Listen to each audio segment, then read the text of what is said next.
welcome back to East Coast UK. Today you join me at Southwold by the pier, and we have been to Southwold before in the past, but we didn't actually go to the pier. We started at the far end, which is sort of that away. So my thing in the way. So what we're going to do today, we're going to film over the pier, and then we're going to go over to the lighthouse. Again, we got the lighthouse, but not much of the lighthouse last time, but this time we're going to get more of the lighthouse in and come back. Right, catch you at the end.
light filming all done.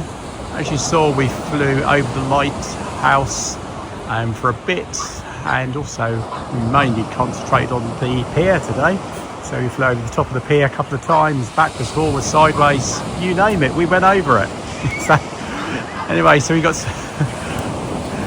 so you should have got some good footage there of the pier itself, and also the lovely seafront area as well.